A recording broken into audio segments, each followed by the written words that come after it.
Hello guys, this is your friend and we are back with a new fanfic. Which is what if supernatural Naruto has harem with femme Sasuke, Tayuya and kin part 1.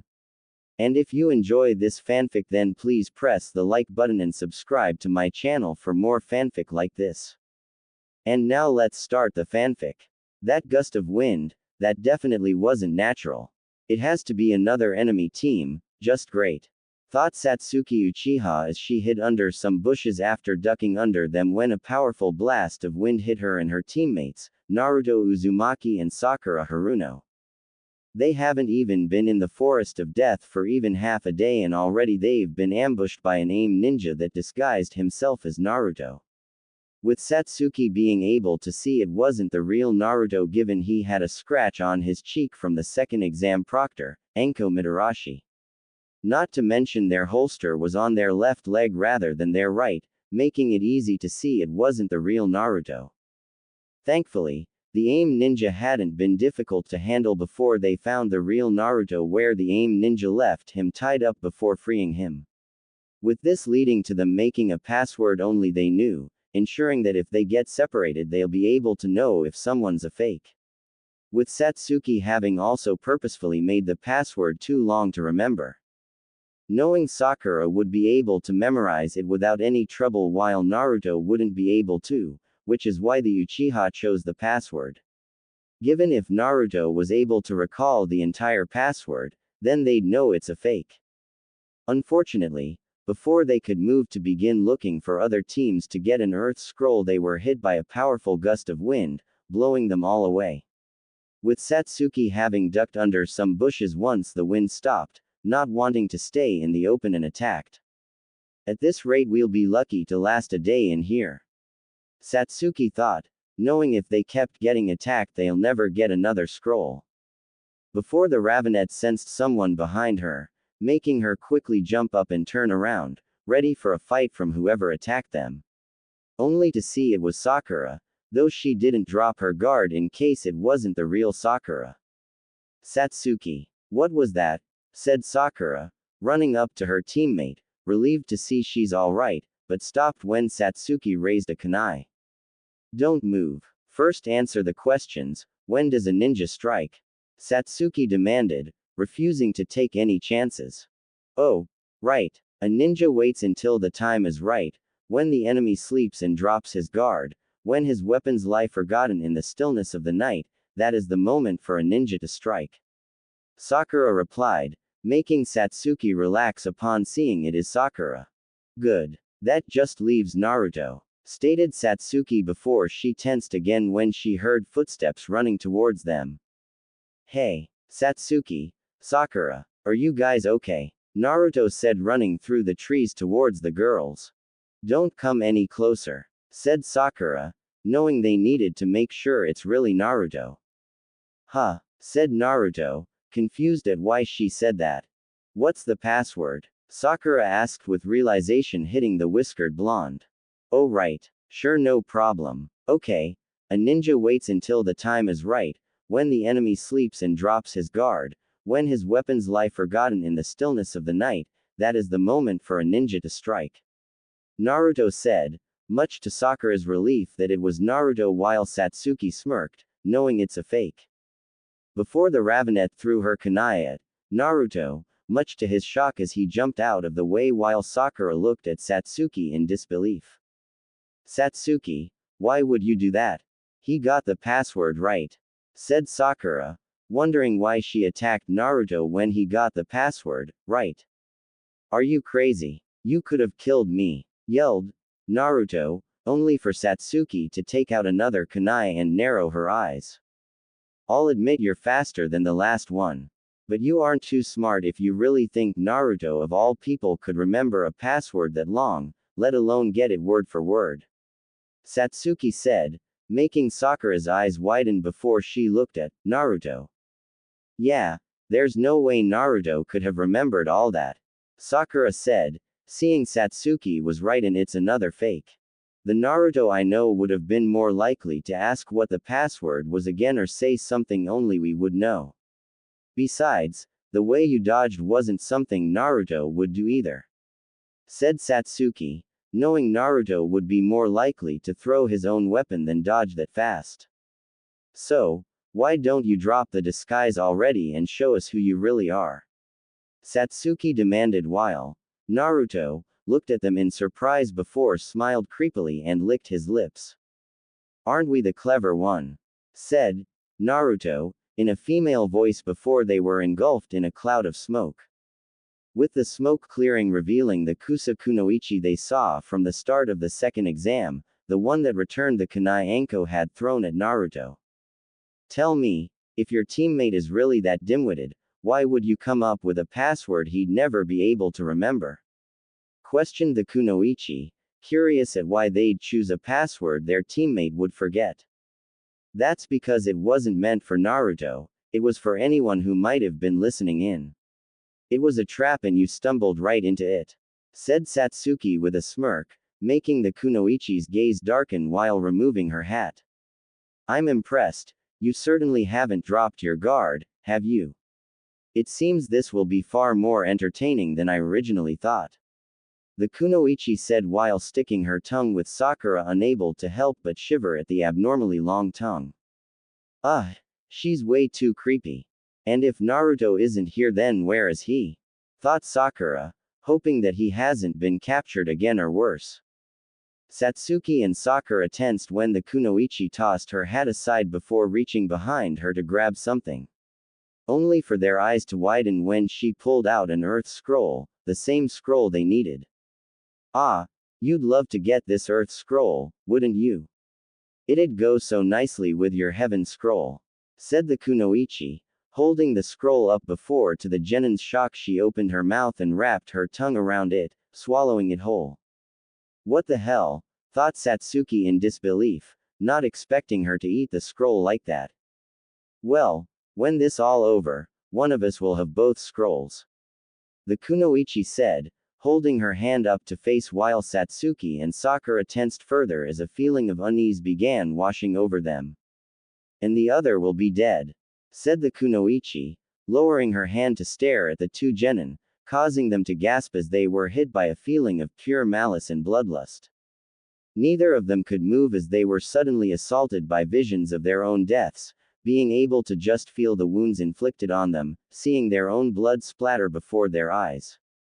With each visions getting worse and more painful as if they were really being killed again and again. Until they gasped in shock and pain when the last vision was of a kunai being thrown and piercing their heads before the feeling of bloodlust began fading, causing Satsuki and Sakura to stumble back gasping for air at what they just saw and felt. Is this genjutsu? Satsuki thought, wondering if the kunoichi cast a genjutsu on them before she gagged and fell to her hands and knees, throwing up everything in her stomach. While the kunoichi had yet to move from her spot, looking at both genin, feeling some disappointment at how extremely they reacted to her killing intent, mostly from Satsuki's reaction. No, it's more than that, it's just her thirst for blood. Just like what happened with Zabuza, but so much worse. I didn't just want to die, I saw it, I saw every possible way she could kill us. What is she? Thought Satsuki, not sure if this woman was even human. Sakura, Satsuki said shakily as she looked at her teammate, knowing they need to get out of here and fast. Only to see the Pinkett was completely frozen and shaking on the ground, the Uchiha doubted she even heard her. No use, she's got it worse than me. Satsuki thought, seeing they definitely needed to escape as neither of them were in any shape to try and fight. Looking back at the kunoichi, Satsuki shivered at the dark smirk on her face, seeing they really weren't dealing with another ninja, they were dealing with death itself. HM. You're paralyzed with fear, the kunoichi stated, loving the sight of them unable to do anything but shake from her presence. Come on, move, thought Satsuki, glancing down at her hand as she slowly moved closer to her kunai holster. Just a little closer, come on, Satsuki, yes. Satsuki thought as she began shakily pulling out a kunai, before she began forcing herself to stand up. Very good. Now what happens? Questioned the kunoichi, impressed that Satsuki was able to move, let alone stand, at the moment, making her curious what she planned to do now. With Satsuki's eyes widening as the killing intent hit her again, finding herself unable to move from her spot, no matter how much she's trying to force her body to obey her. It's no use, I can't move, thought Satsuki, panicking at how she's left helpless, knowing that no one was here to save them this time. Don't worry, I'll make it quick, but I don't have to tell you that, do I? You've already seen it with your own eyes. The kunoichi said as she began approaching them while taking out 2 kunai, much to Satsuki's growing panic. I expected you to be more of a challenge, how disappointing, said the kunoichi, holding her arm up before flicking the kunai towards Satsuki and Sakura.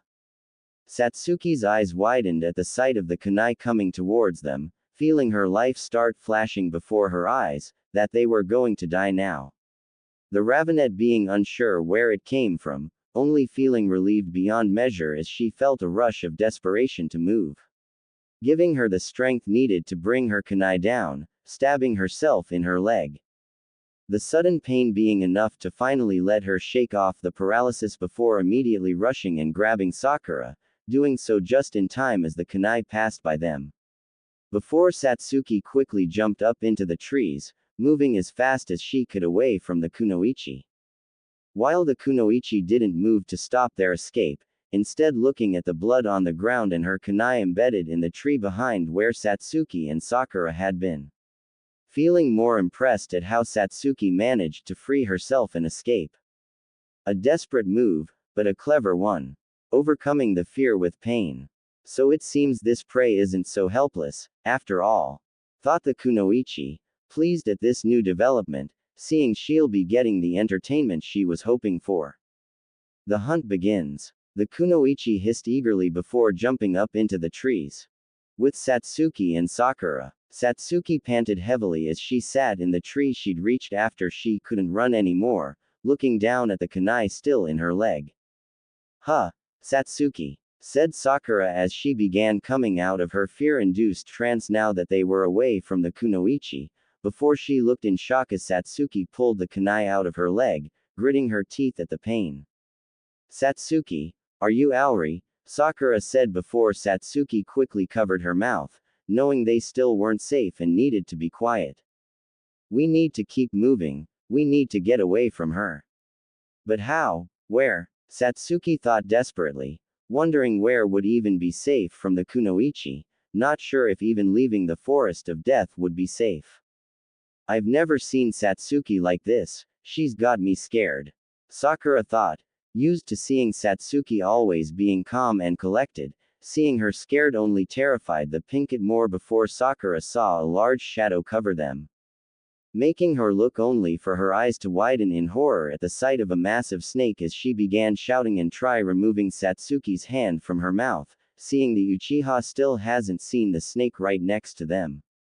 Satsuki, a snake, Sakura yelled after moving Satsuki's hand, causing Satsuki's head to snap in the snake's direction, her Sharingan instinctively activating at the sight just as the snake lunged at them. Luckily the girls managed to jump out of the way in time, with Satsuki cursing herself for not even noticing something like that and losing her cool. Only to start freaking out when the snake lunged at her again, unable to help but see the Kusa kunoichi again. No. Stay away from me, screamed Satsuki, throwing multiple shuriken at the snake with the shuriken slicing through the snake's head and neck making it hiss in pain before collapsing over a tree dead. Landing on a tree branch, Satsuki panted heavily as she looked at the dead snake, feeling relief that she was able to at least fight and kill that. Only for her eyes to widen in shock when it began cracking open as something came out of it, her fear returning when she saw it was the Kusa kunoichi. I sense your fear and desperation, it's only natural. The prey must never let down its guard, not even for a moment, in the presence of its predator, said the kunoichi with a mad gleam in her eyes as her tongue hung out of her mouth, laughing wickedly as their frozen and terrified expressions. Then without warning the kunoichi lunged out of the snake's corpse, revealing her long and now snake-like body, wrapping around a tree as she rushed towards Satsuki. The Uchiha was unable to react at the sight, screaming in terror at what she thought was her own death coming at her. But before the kunoichi could reach Satsuki, several kunai and shuriken came rushing at her, stabbing into the tree, stopping her advance on Satsuki. With the sudden weapons making all three look to where they came from. "Looks like I came just in time," someone said, with the three seeing Naruto standing in tree, much to Satsuki's and Sakura's relief. "Naruto," said Sakura, smiling in relief that he's safe and here now. "A little sooner would have been appreciated," Satsuki stated, though couldn't deny the relief she felt at the Uzumaki's arrival. Yeah, how about a thank you? And by the way, that dumb password you made, I forgot it," said Naruto, with Satsuki and Sakura feeling some annoyance, but now knew it really was Naruto, while the Kusa kunoichi looked at him in annoyance and recognition. "So, this is the Kyuubi Jinchuriki, and the son of Minato Namikaze and Kushina Uzumaki," thought the kunoichi, knowing exactly who Naruto is. Making her intrigued that he was able to either escape or kill her snake summon, given what she's heard. Despite his heritage and having the Kyuubi, he wasn't anything special. Yet if he's still alive and able to almost get the drop on her, then perhaps there's more to him than she originally believed. She also wasn't foolish enough to just brush aside someone like him, containing the most powerful Biju and being the child of two of the strongest ninja to have ever lived. Not to mention being descended from a ninja clan that had been feared for their skill in Fuinjutsu. Feared enough that three of the great hidden villages, and numerous minor nations and villages banded together to wipe them out. The kunoichi knew the only fools were those that'd brush aside someone with that kind of potential. Even more so that with how her teacher kept his heritage a secret and the prejudice he's dealt with for being a Jinchuriki, it'd be obvious he'd be viewed as nothing special. Perhaps I will mark more than just Satsuki today, that's if the boy proves entertaining enough, thought the kunoichi, desiring to test Naruto herself and see if he was worthy of her mark. "Naruto, get out of here. You don't know what you're up against. Hurry. Go now, while you still can," Satsuki yelled, knowing he doesn't stand a chance against the kunoichi. "So, Naruto, it seems you managed to bring down my snake. Well done," said the kunoichi, making Naruto narrow his eyes at her. "You're the one that sent that damn snake after me. Then that just means I'm kicking your next after that thing ate me. Even more so that you've been attacking my teammates," said Naruto, wanting to get payback against the kunoichi after being eaten by a snake, while Satsuki and Sakura looked at him in disbelief. He doesn't get it. He doesn't know what he's dealing with. What do I do? Thought Satsuki, trying to think of a way they could escape the kunoichi or make her leave. The Ravenet then realized there's only way they'll be able to get out of this alive, before she deactivated her Sharingan. "You can have it," Satsuki said, causing Naruto, Sakura and the kunoichi to look at her, the former two in confusion and the latter in intrigue at the Uchiha's offering. Before Satsuki reached into her weapons pouch and pulled out their heaven scroll, knowing it means they could end up forfeiting the exams, but it's better than ending up dead. "The scroll, right? That's what you want? Then fine, take it and leave us in peace," said Satsuki, much to Naruto's and Sakura's shock. She'd give up their scroll. "What? Satsuki, are you crazy? We're just gonna hand the scroll over to the enemy? No way. What's wrong with you?" Naruto demanded, not believing Satsuki would willingly give away their scroll. "Shut up and stay out of it," Satsuki yelled, glaring at the Uzumaki. "What?" said Naruto, gritting his teeth. "Very wise, very sensible. Sometimes the helpless prey, if they are to save their own skins, realize that their only hope is to distract the predator with something even more precious," said the kunoichi, wondering how they'll react when she doesn't care about the scroll at all and still attacks. "Take it," said Satsuki, tossing the heaven scroll at the kunoichi. Before she could grab it, Naruto rushed past her and Satsuki, grabbing the scroll, landing against a tree before kicking off and onto the same branch Satsuki was on. And he's fast as well. The kunoichi thought, seeing Naruto could move rather fast. Would you stop playing the damn hero? Just stay out of this and leave it too, Satsuki said, getting angry at how Naruto kept getting in the way when she's trying to save their lives. Only to be cut off when Naruto stood up straight and shouted, slamming his fist right into the Ravenette's face, knocking her off the branch. With Satsuki flipping through the air, grabbing another branch and flipping over it to land on another, not believing what just happened. You idiot, you don't know what you're doing, yelled Satsuki only to see Naruto breathing heavily in anger, being able to tell he's angry with his stance. I may not know the password, but I know who I am. You're the one I'm not so sure about. How do we know you're who you say you are? Naruto said, much to Satsuki's and Sakura's disbelief.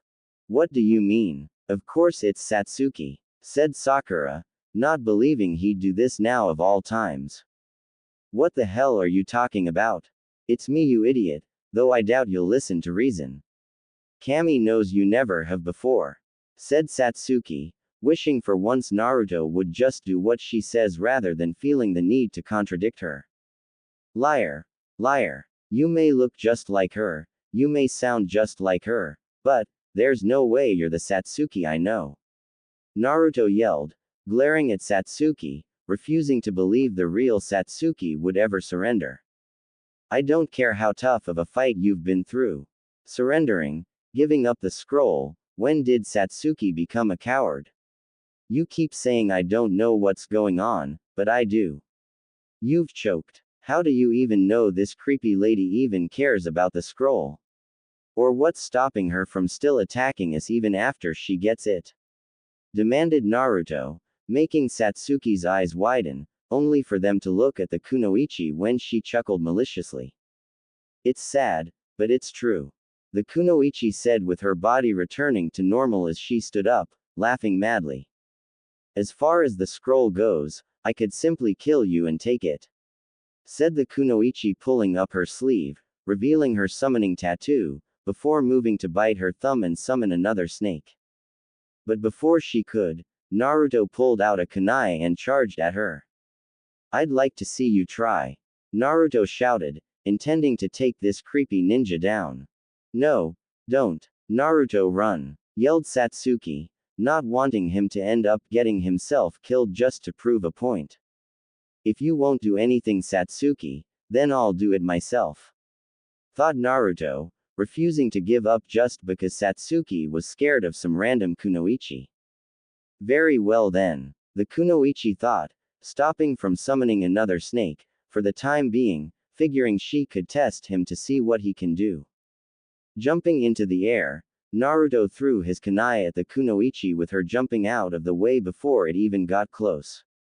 Take this, Naruto said, quickly pulling out 6 shuriken and throwing them at the kunoichi while she's in the air. Though the kunoichi pulled out a kunai and deflected each of the shuriken once they got close enough to her, only to feel some surprise when they were all engulfed in clouds of smoke, revealing they were actually transformed shadow clones, with 3 of the clones grabbing the other 3 and throwing them at the kunoichi. Seeing the clones coming at her, kunoichi grabbed one by the ankle when it tried slamming its foot into her head, using her momentum to flip over the clone, before dispelling it with a kick to the head, with her then turning and throwing her kunai through the second clone's head, dispelling it as well. I've got you, said the third clone, throwing a punch at the kunoichi when she landed on a tree branch, only for her to grab its fist and smile wickedly. No, I've got you, said the kunoichi as she quickly pulled out an explosive tag and slapped it on the clone's chest before kicking them into the remaining 3 clones, destroying all of them as the explosive tag detonated. The kunoichi then immediately turned and grabbed Naruto by his neck when he tried sneaking up behind her, only for him to suddenly be replaced by a log, with an explosive tag. Surprised at the sudden substitution jutsu, the The kunoichi jumped away from the log just in time as it exploded, with her shielding herself from the explosion and debris. Now where did he go? Though the kunoichi, looking around for where Naruto disappeared to. Who's got who now, creep? Naruto yelled, diving down towards the kunoichi before throwing a kunai at her, making her look up at him with narrowed eyes. Once the kunai was close enough, the kunoichi grabbed it out of the air before smirking and threw it beneath her at another Naruto. Clearly not you, still, said the kunoichi, having sensed the Uzumaki below her, knowing the one above her was just a clone and the real one was waiting to attack from below. Only for the kunoichi to be surprised when Naruto burst into a cloud of smoke when the kunai impaled him, revealing it was just a clone. Before she grunted when the Naruto above her smashed his fist into her head, knocking her towards the ground.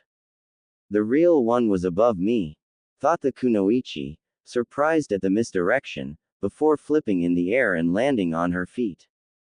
Guess again, said Naruto with a smirk, while Satsuki and Sakura were shocked that he actually succeeded in hitting the kunoichi. He actually hit her, thought Satsuki, not believing Naruto landed a hit. My, that was certainly surprising. I truly thought the real you was down below while the shadow clone was meant to distract me. I'm sure your parents must be quite impressed with you, the kunoichi said, smirking when she saw Naruto flinch before he launched himself at her. I don't need to impress anyone. I just need to take you down, Naruto said, throwing a punch at the kunoichi, only for her to deflect it. Strike a nerve, did I? Isn't that why you became a ninja? To impress someone, to feel validated in your accomplishments? Said the kunoichi, ducking under a kick from the Uzumaki before delivering a spin kick to his chest, sending Naruto crashing against a tree only for him to disperse in a cloud of smoke. With the kunoichi turning blocking a punch from Naruto, only for the whiskered blonde to grab her arm and spin around to slam his foot into her head. But the kunoichi raised her other arm, blocking the kick and grabbing the Uzumaki's leg. Before she spun around and threw him up into the air, jumping up after him. You do seem like the type. Always seeking attention, always wanting everyone to look at you. It makes for a rather poor ninja, someone constantly putting themselves on display. The kunoichi said, making Naruto grit his teeth and twist around in the air to slam his fist into her face, only for her to grab his hand. Shut it. You don't know anything about me. I became a ninja so that I can become Hokage and protect my precious people, Naruto retorted as he flipped around to slam his foot into the kunoichi's chin. The kunoichi simply bent her body in an abnormal way, dodging the kick before kicking Naruto against a tree while she landed on a branch. With the Uzumaki managing to flip and stick to the tree with his feet, glaring at the kunoichi. You become Hokage. Don't make me laugh. From what I've seen, you would be a rather poor leader of anything. That display you put on before the first exam did little more than paint a large target on your back. Then doing the same thing before the second exam. And what precious people do you even have? After all, you don't seem to have a family or friends, you're all alone, with no one to care about you. Taunted the kunoichi, making the Uzumaki grit his teeth as his eyes flashed red. Shut up, yelled Naruto, lunging at the kunoichi with surprising speed, though she still managed to jump out of the way of his attack. Not stopping there, Naruto turned in the air and threw a kunai at the kunoichi, which dodged by ducking down. Only for the kunai to be enveloped in smoke, before the kunoichi grabbed Naruto's fist when he tried punching her. Before her eyes widened when she saw an explosive tag on his chest, which soon exploded, sending her flying off the tree she was standing on.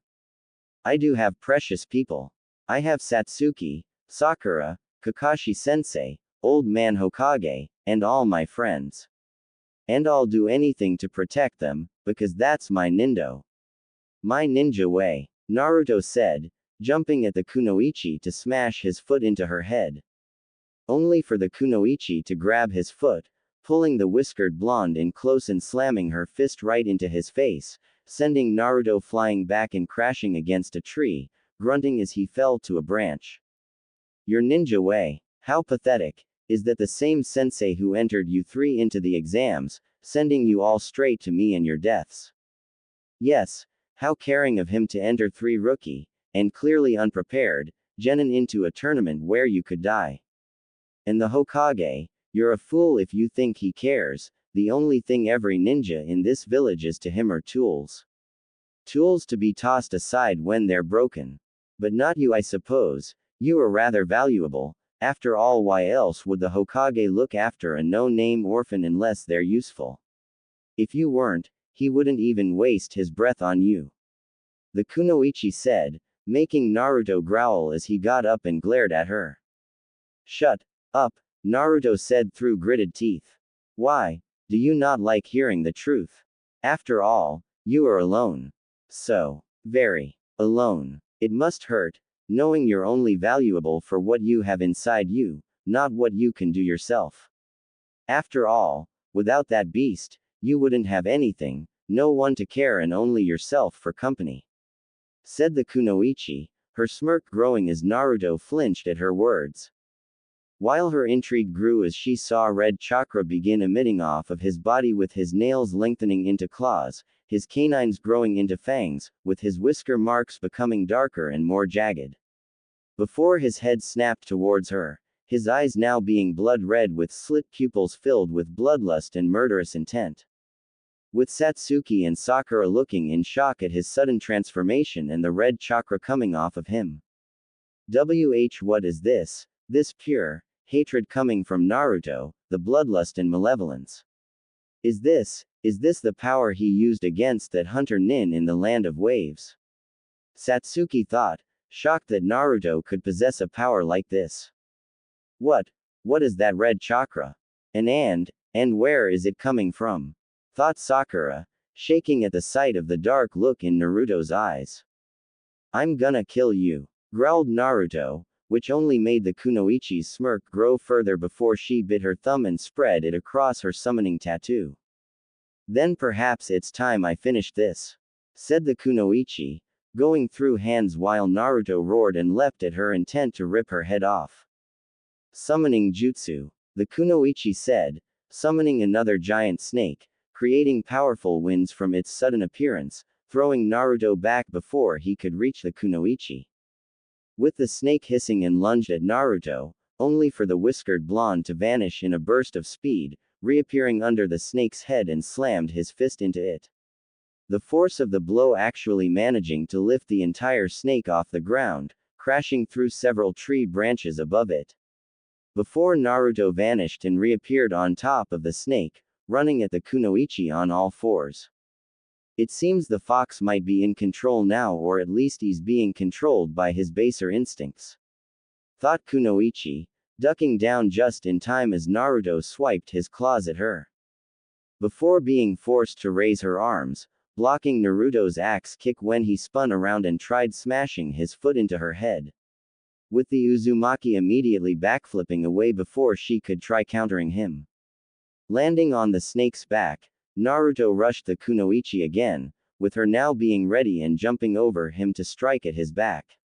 Only for her eyes to widen when Naruto's hand shot up and grabbed her ankle, slamming the kunoichi back down onto the snake before spinning around and sending her crashing through a tree, making the kunoichi grunt as she skidded along a branch.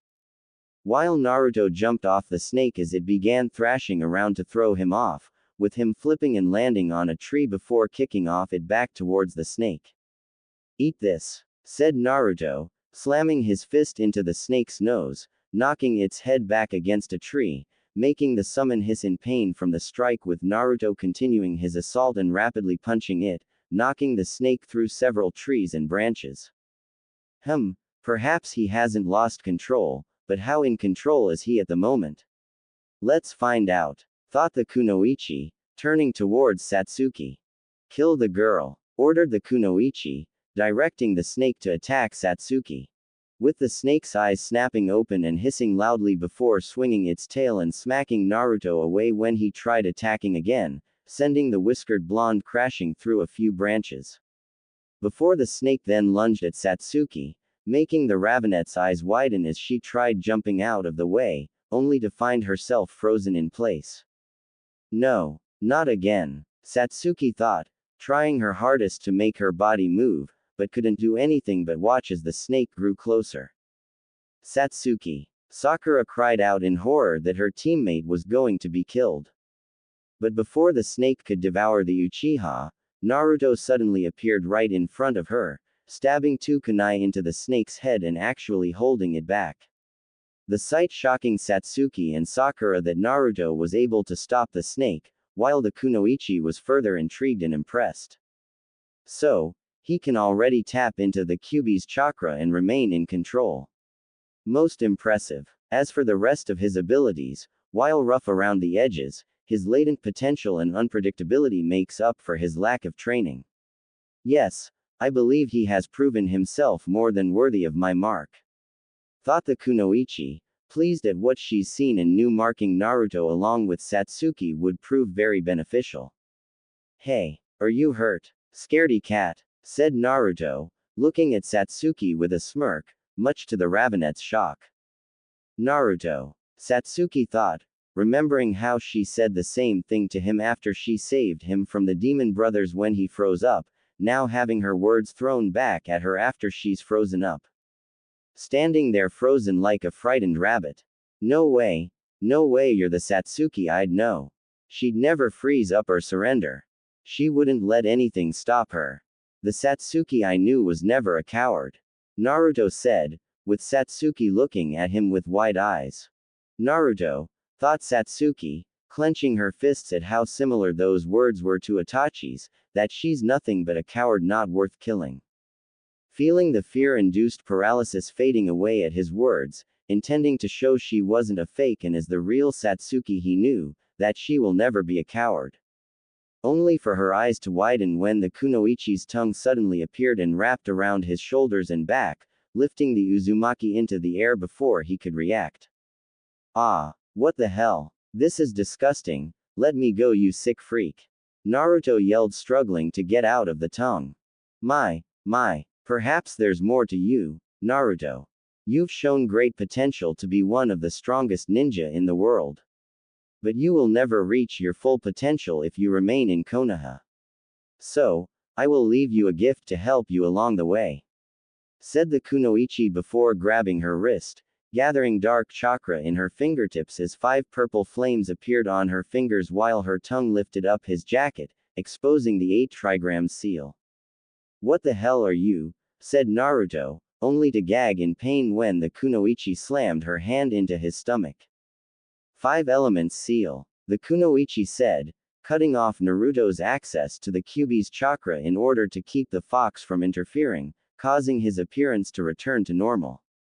With Naruto slumping forward unconscious from the loss of the Kyuubi's chakra and the strain from the seal being placed on him. Before the kunoichi tossed Naruto against a tree, with her making a hand sign as her neck elongated straight towards him. Satsuki, do something, Sakura shouted, worried about what the kunoichi was doing, while Satsuki remained frozen. Then before they could react, the kunoichi bit down onto Naruto's back, making the whiskered blonde cry out in agony. With the kunoichi letting go and looking as 3 black claw marks in a circle formation appeared near her bite mark. The curse seal of hell, I believe it's a rather fitting choice, thought the kunoichi, knowing the curse seal of hell was one of her strongest curse seals, being the counterpart of the curse seal of heaven, with it having an even lower success rate of surviving it, nor was she able to include a portion of her soul. Given how unlike her other curse seals, anyone that somehow survived it would possess the full power of Jugo's Kekkei Genkai. As well as the fact she had included Biju chakra and the chakra of the 5 Genryu she managed to acquire within the seal as a means to further boost its power. But so far no one has survived being branded with it, leaving what it could truly do a mystery even to her. Though I believe even without the Kyuubi's chakra, Naruto will survive it. Especially with his heritage. The kunoichi thought as her neck receded back to her body, while Naruto's unconscious body collapsed onto a branch. "Now then, what will you do without your savior?" said the kunoichi, turning back towards Satsuki, only to see the Uchiha clenching her fists and glaring at her with her Sharingan activated. "I'll start by burning you to ash," said Satsuki, taking out a kunai, making the kunoichi smirk. At last, her Uchiha blood is stirring. Now I can finally see what she is capable of. The kunoichi, pleased at this development before dismissing her snake, knowing she wouldn't need it for this fight. While Satsuki rushed the kunoichi, jumping up high into the air before throwing several kunai at the kunoichi with her merely sidestepping the projectiles. While the ravenet flipped over her, landing on a tree before kicking off towards the kunoichi. Giving a shout, Satsuki slammed her foot into the kunoichi's arm when she raised it to block her attack. Not stopping there, Satsuki gave another kick before jumping over the kunoichi, avoiding her leg when she kicked it up at her. Landing on the branch, Satsuki backflipped away to keep some distance between them while the kunoichi rushed towards her. Running at her as well, Satsuki jumped and flipped, delivering an axe kick which the kunoichi blocked and pushed her away. The ravenet hopped back, avoiding the sweeping kick from the kunoichi before throwing a punch at her which was blocked, before throwing another that was blocked as well. Satsuki then spun around and kicked her leg up at the kunoichi, only for her to move back, avoiding it. With the kunoichi then lifting her leg and tried stomping down at Satsuki, which the Uchiha avoided. Ducking under another kick, Satsuki blocked the following punch before ducking again from another punch. Moving to the side to avoid the next kick, Satsuki spun around, delivering a spin kick to the kunoichi only for her to jump into the air, dodging it. The kunoichi then landed behind Satsuki only to vanish in a burst of speed, making it hard for Satsuki to follow her movements. Satsuki's eyes widening as despite her speed, she could still see where the kunoichi was running and slithering across the branches. "I can see," thought Satsuki before jumping back and avoiding the kunoichi crashing down on top of her. "I can see," Satsuki thought, making a hand sign, knowing if she can see where the kunoichi will be, then she can kill her. "Fire style. Grand Fireball Jutsu," said Satsuki, unleashing a large stream of fire at the Kusa kunoichi, engulfing her in a vortex of flames. Though when the flames vanished, Satsuki saw something burrowing within the branch before jumping back when the kunoichi emerged, dodging her attack. With the two not moving from their spots, waiting to see what the other will do next. "She's good. She's able to anticipate my attacks and her aim is true. You can see my moves, can't you, Satsuki?" thought the kunoichi, pleased that even though she only had 2 tomo in each eye, Satsuki's Sharingan was advanced enough to still track her movements and react accordingly.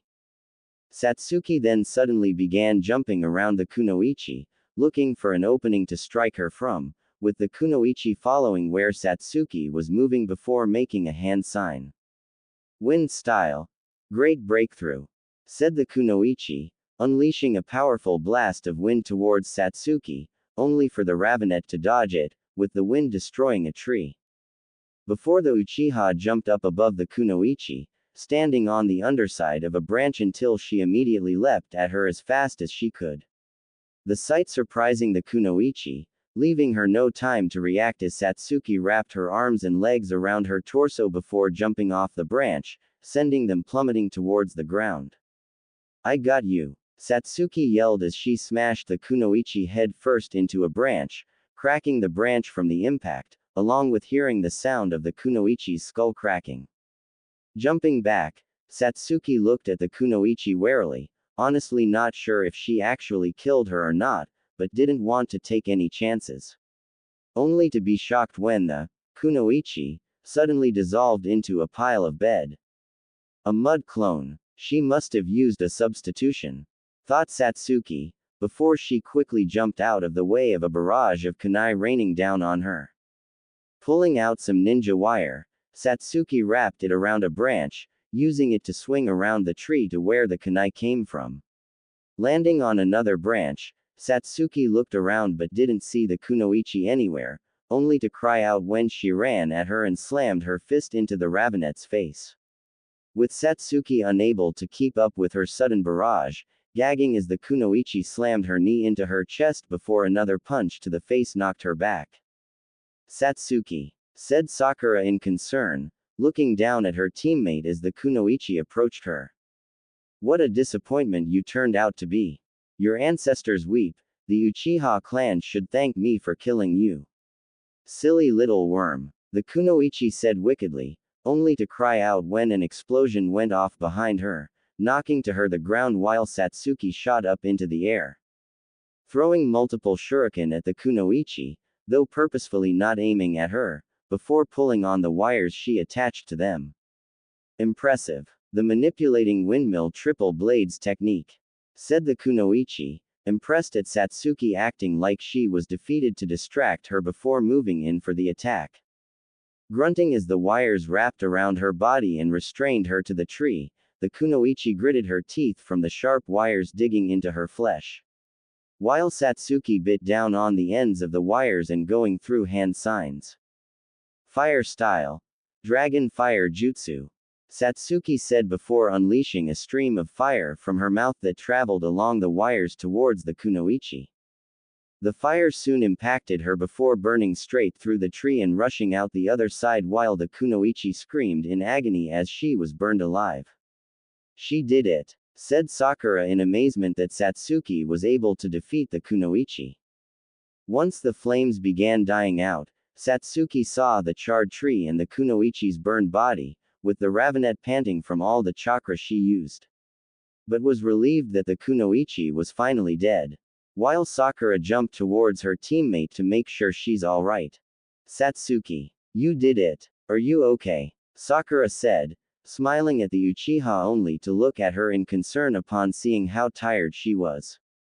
But before either genin could react, their eyes widened in shock at the sound of wires snapping, before they found themselves unable to move. No, impossible, said Satsuki, gritting her teeth, not believing the kunoichi was somehow still alive after that.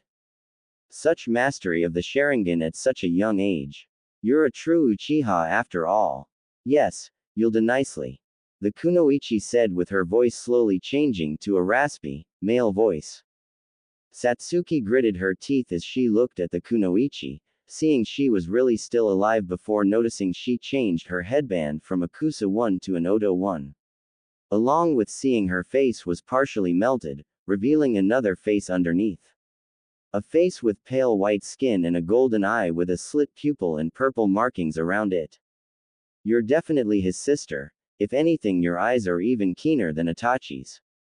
Said the kunoichi, much to Satsuki's shock that this person knew Itachi. Who are you? What do you want? Satsuki yelled, with the kunoichi merely smirking at him. What I want, that will have to wait until we meet again. Until you finish this test. You and Naruto. The kunoichi said before she made a hand sign and her neck shot out towards Satsuki. The Uchiha unable to react in time as the kunoichi bit down on her neck like she did with Naruto, leaving behind 3 black tomos in a circle formation. And the curse seal of heaven, matching Naruto's curse seal of hell. Yes, these two will do great things. Thought the kunoichi as she detached herself from Satsuki's neck, leaving her screaming in pain and clutching her neck, before falling to the ground unconscious. Satsuki, said Sakura in concern and horror before looking at the kunoichi. You, who are you? What did you do to Naruto and Satsuki? Demanded Sakura, with the kunoichi chuckling wickedly. Before to Sakura's horror, she grabbed her face and ripped it off, fully revealing the face underneath. My name is Orochimaru, as for what I gave them, simply a few little parting gifts. Very soon, Naruto and Satsuki will both seek me out, they will desire the power I offer them and the lies I will expose for Naruto. The truths that were kept from him. But in the meantime, I'm content with the power they have both shown me today. Until then, I look forward to see them use my gifts. Orochimaru said before sinking into the ground, while Sakura looked at where he was in shock. Before the Pinkett shook her head and grabbed Satsuki, lifting her up before going to where Naruto was. Knowing she needed to grab her teammates and find shelter before any more teammates show up, or worse if Orochimaru comes back. With Orochimaru. Yes, that went much better than I anticipated. Thought Orochimaru with a pleased smirk, knowing he's planted the seeds to bring Naruto and Satsuki to his side. Though while he knew Satsuki would eventually come to him no matter what, given her desire for more power, so she can kill Itachi, no matter where the power came from. Naruto, on the other hand, will need a bigger push to bring him over. And the Snake Sannin already knew exactly what kind of push was needed with what he's learned about the Uzumaki. It wasn't long before Orochimaru found where the Oto team was, jumping down right in front of them, much to their shock at their master's appearance before the three all quickly knelt down in front of him. What do you need us to do, Orochimaru-sama? Questioned Dosu, assuming he needed them to do something before they assassinated Satsuki Uchiha. Not all of you, just you, Kin. Orochimaru said, much to their shock, especially Kin's, that the Snake Sannin needed something from her specifically. Oh, of course Orochimaru-sama. Anything you need me for. Kin said before standing up when Orochimaru motioned her to follow him, while Dosu and Zaku remained where they were. With Orochimaru leading Kin a good distance away from her teammates, ensuring they wouldn't be overheard. I have a special assignment for you, Kin, for you and Tayuya. Said Orochimaru, surprising the Ravenet. What do you need us to do, Orochimaru-sama? Kin asked, unable to deny her excitement that she's being given an important task, even better that she'll be working with Tayuya on it. The two of you are to seduce Naruto Uzumaki by any means necessary and bring him, willingly, to Oto. Even if you must sabotage the assassination attempt on Satsuki Uchiha to gain his trust, do so if it helps in your new goal. Orochimaru said, causing Kin to deflate at hearing just what her task will be. Are you sure, Orochimaru-sama? You want that loudmouth kid to join Oto? 'Cause he really doesn't seem like anything special. I'd say it'd be a miracle if he even survives this forest. Said Kin, not wanting to question her master, but she really had a hard time wondering why he'd want her and Tayuya to seduce that annoying kid. Given everything she's seen since the start of the Chunin exams, along with when she and her teammates spied on the confrontation Team 7 had with the Suna team prior to them. The whiskered blonde really didn't seem impressive at all. Only for the Ravenet to shiver and bow her head when Orochimaru narrowed his eyes at her in displeasure. It seems you need to be reminded on how foolish it is to judge one based simply on what's on the surface. My own former teammates are such examples. Tsunade has enough physical strength to destroy a building with a simply flick of her finger, despite currently being a shadow of what she once was, yet you wouldn't think that just by looking at her. And Jiraiya, he was a fool as a genin and he's still a fool now, yet he's also one of the most powerful ninja alive that would be able to fight most other S-class ninja alone and come out the only one alive at the end. So, do you still believe Naruto is nothing impressive simply from what you've seen and further question my reasoning? Orochimaru demanded, making Kin gulp nervously, knowing what usually happens to those that displease the Snake Sannin. No, Orochimaru-sama, I understand and see your point. I'll do my best to get close to Naruto Uzumaki and bring him to Oto. Kin replied, accepting her new orders and understanding Orochimaru's point. Just because the whiskered blonde looked unimpressive doesn't mean he isn't. Good. Now return to your team, but do not tell them anything of your assignment. Said Orochimaru, knowing Dosu and Zaku will likely be killed when they confront Naruto and Satsuki, once they awaken and use their curse seals. Either by the Uzumaki and Uchiha, or by Kin in order to begin earning Naruto's trust and get close to him. Yes, Orochimaru-sama, said Kin, bowing to the Sannin before returning to her teammates. Now to go deal with Anko. Thought Orochimaru. Jumping away to prepare himself for the reunion with his former apprentice that's deluded herself into believing she's the hunter, having a message he wants her to deliver to his old teacher. You don't even realize it yet, but you've already lost Naruto and Satsuki, you old monkey. And it's all thanks to the information that Naruto's unknowingly given me, the information about his weakness. Orochimaru thought gleefully, knowing exactly how to get Naruto to join him. Given how he now knew his weakness was autophobia, also known as the fear of being alone, which wasn't surprising given how he lived most of his life isolated from his peers aside from Satsuki.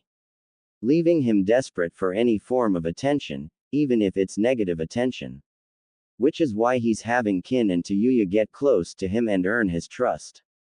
As the closer they get to Naruto and the more he trusts them, the less likely he is to go against them. Even after learning they're his subordinates, he'd be hesitant to fight either of them. Not wanting to risk them abandoning and leaving him alone. Even more so since the snake Sannin is having them seduce him, giving Naruto the affection he craves so much. Combine that with Satsuki being his only real friend and her eventually coming to him for power, with Naruto being her only real tie left to Konoha. Orochimaru will soon have both of them without much trouble, as where one goes the other will be sure to follow. You could have done more to prevent that fear from taking root, Sarutobi-sensei. But now that weakness is how I will turn Naruto against you and Konoha, bringing him straight to me. Thought Orochimaru, eager for what will soon be coming for Konoha, what he will soon create. In another part of the Forest of Death, Team 9 consisting of Hinata Hyuga, Shino Aburame and Kiba Inuzuka along with his Ninken partner, Akamaru, were quickly jumping through the trees. All three of them moving as fast as they can towards the tower.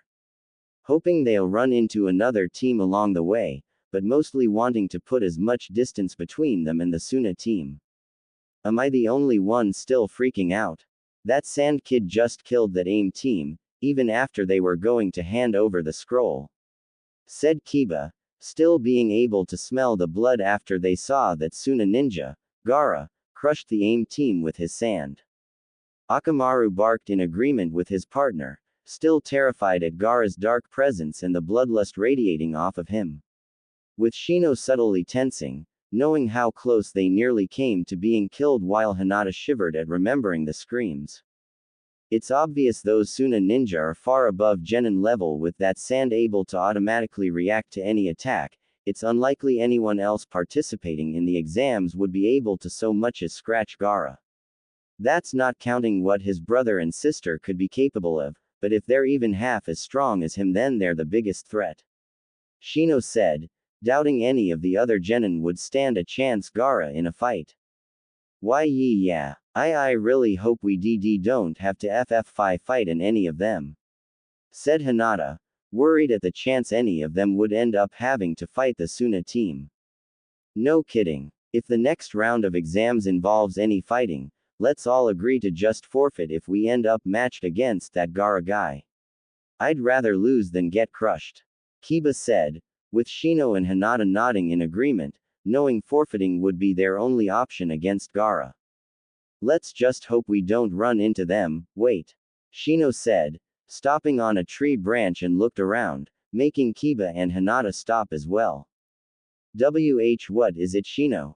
Hinata asked, wondering why he came to a stop, before Kiba sniffed the air and stiffened. There's another Tay, said Kiba, only to be cut off when multiple kunai were thrown at him, stabbing through his pants and jacket pinning him to the tree. Kiba, Hinata said in worry at seeing her teammate be attacked, only for her eyes to widen when her cousin, Neji Hyuga, jumped down behind Shino. 8 trigrams 32 palms. Neji said before striking 2 of Shino's tenketsu.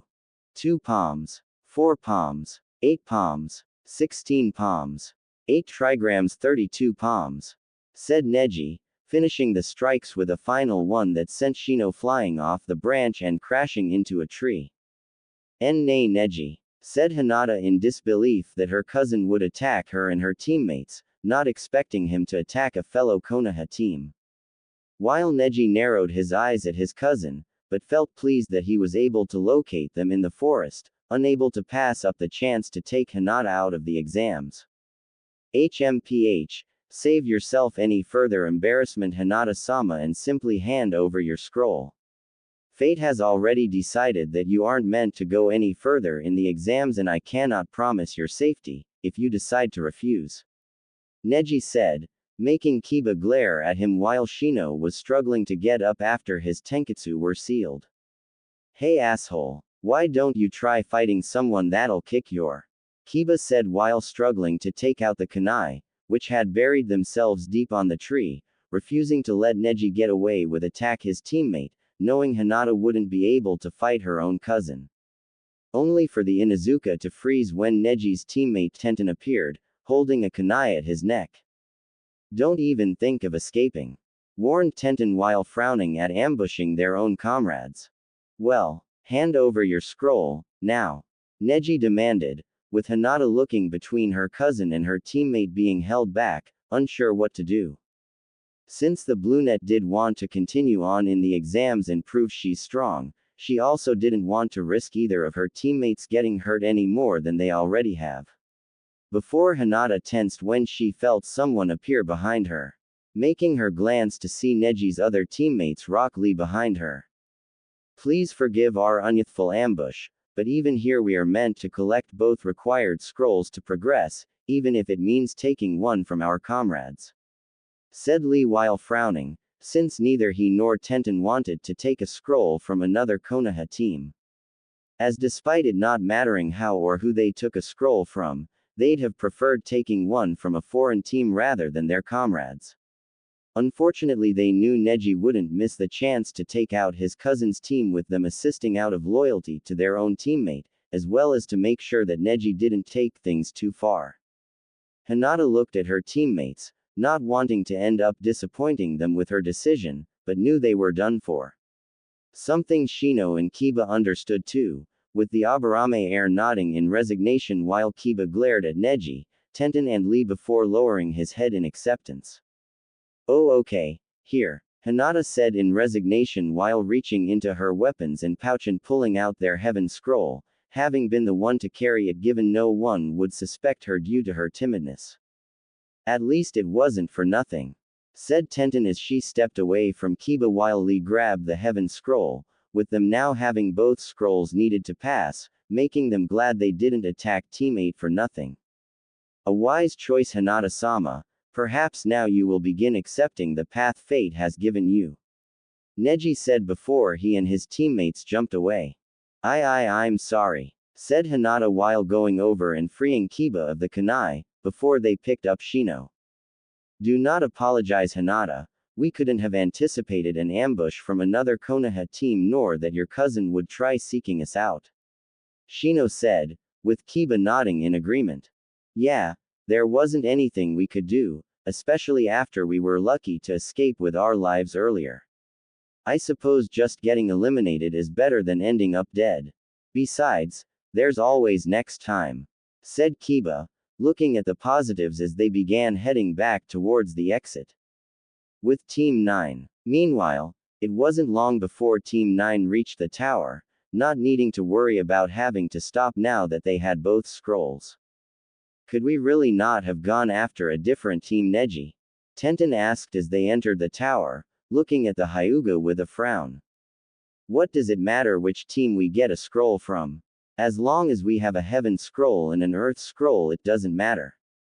Besides, being from the same village doesn't exempt anyone from being a target. We could have just as easily been attacked by a different team from Konoha, said Neji, knowing as long as they had both scrolls they passed, how they got them is inconsequential. Still, it's most unyouthful to attack our comrades, even more so that we didn't face them in open combat, allowing for an equal chance for them to get our scroll, said Lee, preferring if they'd at least let things be more equal in which team got both scrolls. Both you should just, Neji said, only to stop and narrow his eyes, making Tenten and Lee look at him. There's someone else here, said Neji, sensing there's other people in the tower. The three looked around for who else could be here until they heard footsteps making them look, only to be surprised to see the Suna team. Before Tamari and Kankuro noticed Team 9 with both Suna ninja smirking at them, seeing that they beat all the Konoha teams. Sorry to disappoint if you were hoping to get here first, Kankuro said as they continued on their way. I'm more surprised that anyone else even got here already. I thought it'd take another team a day at least, stated Tamari, knowing with Gaara it wouldn't take them any time at all to pass. While Lee, Neji, and Tenten looked at them in disbelief that they weren't the first team to have arrived. It hasn't even been an entire day yet, said Lee, not expecting anyone to have arrived so soon. Just how strong are those guys? Tenten muttered, looking at the Suna team. The one with the gourd, he doesn't even have a scratch on him. Neji said, narrowing his eyes while feeling that Gaara was the real threat between the three of them. With Sakura, after getting both of her teammates, it took Sakura some time moving them both through the forest until she managed to locate a hollowed-out tree that'd keep them hidden. Before laying them both down and began tending to their injuries. While also feeling they were burning with fevers, making the Pinkett place some wet cloths on their foreheads to help cool them down. The only thing that's improved is their breathing, but they're still burning up.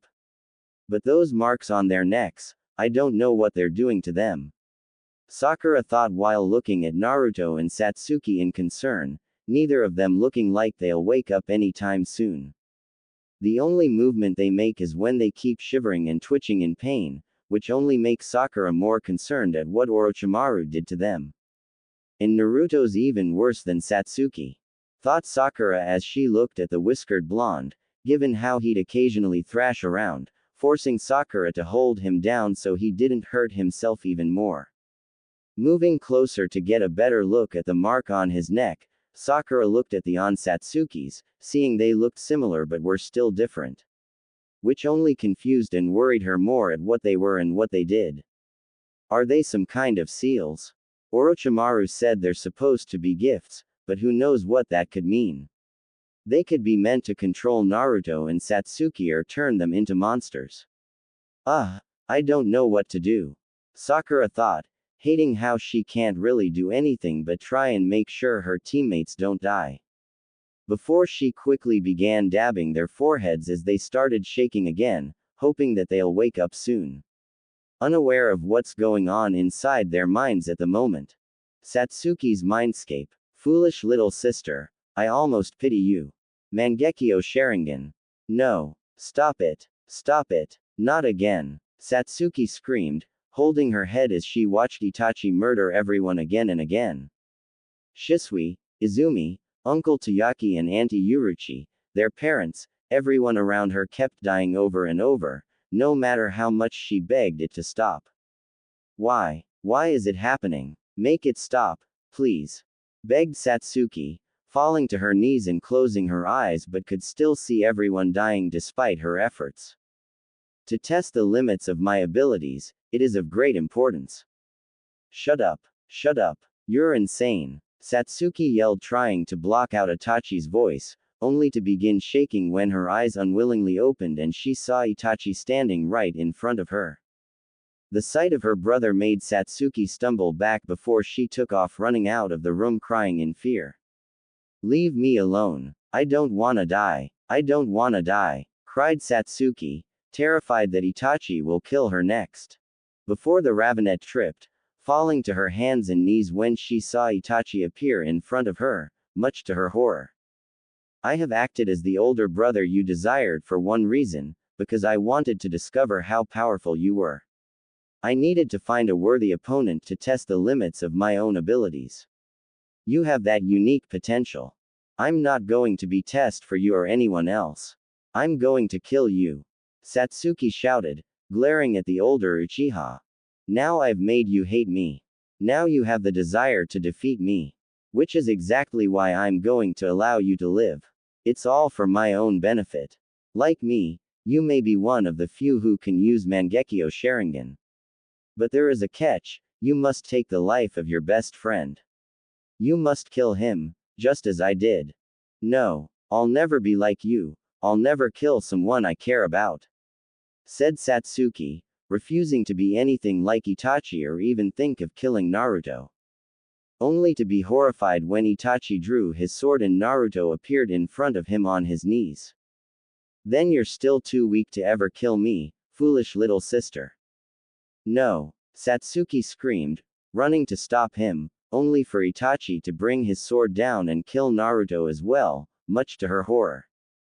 The Ravenette's horror only growing as everything suddenly reset, finding herself back in the room where she found Itachi standing over their parents' bodies. With everything soon repeating as she was forced to watch everyone die all over again. Please stop. Please make it stop, begged Satsuki, covering her ears and closing her eyes as she curled into a ball, desperate to not see it all again. Only for the Uchiha to be forced to watch it all, no matter how desperately she closed her eyes or tried looking away. She still saw Itachi slaughtering their entire clan before it started getting worse as she saw him killing Naruto, Sakura, Kakashi, everyone else she started caring about. Making it even worse that she's forced to see not only her clan be massacred again, but everyone else as well. You could have saved them. Satsuki shakily opened her eyes, only to be surprised at seeing her 7-year-old self, standing front of her. You could have saved them, but you didn't. You did nothing as they were killed. That's not true. I wanted to save them, I tried fighting Itachi, but, said Satsuki. But you still ran from him, like a coward. You'll still run when you see him again, because you're scared and he'll kill everyone again. No, he won't. I'm not afraid and I will kill Itachi when I find him. Satsuki yelled, shaking her head. No you won't. Because, you're weak, someone not even worth killing. That's all you'll ever be, weak and pathetic. Shut up, shut up, shut up, shut up, shouted Satsuki trying to block her out. You'll always be weak unless you have more power. Take the power, take it, accept it, become far stronger than you ever could in Konoha. Come to me, embrace what you claim to be, become an avenger. The Ravenette's eyes slowly opened and looked at her younger self, only to see her now smiling darkly with golden eyes with slit pupils and black flame markings slowly spreading across her body. Come, Satsuki, accept the power I have given you. Become so much more, and you will kill Itachi. Naruto's Mindscape. Look, it's that boy. He's the reason the Yondaime is dead. Don't go near him, that boy is dangerous. What are you doing here? You plague. What a nuisance. He's so unpleasant. Shut up. I'm not a nuisance or a plague. I'm Naruto Uzumaki. Naruto yelled as he tried running from the whispers and voices, only for them to keep following him. There you see him. It's that boy. I heard he's the only who failed. HMPH, well it serves him right. Just imagine what would happen if he became a ninja. I mean he's the boy who. Shish. We're not allowed to talk about that. Why? I didn't do anything. I didn't do anything, said Naruto, falling to his hands and knees, wiping his eyes as he felt himself becoming smaller. This is a waste of time, Naruto. Even though you're the one who screws up, we're the ones that pay for it. Honestly, are you trying to make us all hate you? Just return to your seat and we'll continue. This guy's such an idiot, it's pathetic. But still hilarious. All you're doing is interrupting our lesson. You're wasting the time of everyone here and becoming an annoyance. Don't bother with this kid. Naruto, you're annoying. Now leave me alone. Please, stop, Naruto said, only seeing shadowy figures all around him, turning their backs on him, leaving him alone. Hey, Naruto looked up in surprise at hearing his own voice, suddenly finding himself in his apartment, seeing a younger him and the Sandaime Hokage. Why don't I have a Ka-san and 2-san? Did I tell you before? Although it was quite a long time ago. That's not what I want to hear. You're talking about when that beast called the Kyuubi attacked, right? Well, that's not what I'm asking about. I just want to know, who were my parents? What kind of people were they? There's no use asking about that. It won't bring the dead back. Old man, Naruto thought in shock, not believing the Sandaime had actually said something like that to him when all he wanted to was who his parents were, what they were like. But he wouldn't even give him that, only saying it wouldn't bring back the dead. Are you really surprised? When has that old monkey ever done anything to help us? Naruto blinked when he saw his younger self was now looking directly at him, only he now had solid red eyes and black sclera. He never told us why we were hated. It took a traitor for us to finally learn about the Kyuubi. He never helped us in the academy, even knowing about the Kyuubi and how the teachers hated us.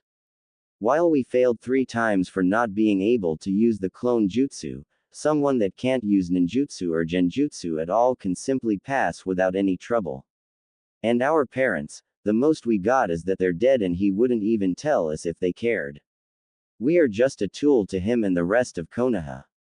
Stop it, said Naruto, covering his ears, not wanting to hear any of this. Why? You know it's true, I know it's true, even that kunoichi knows it's true.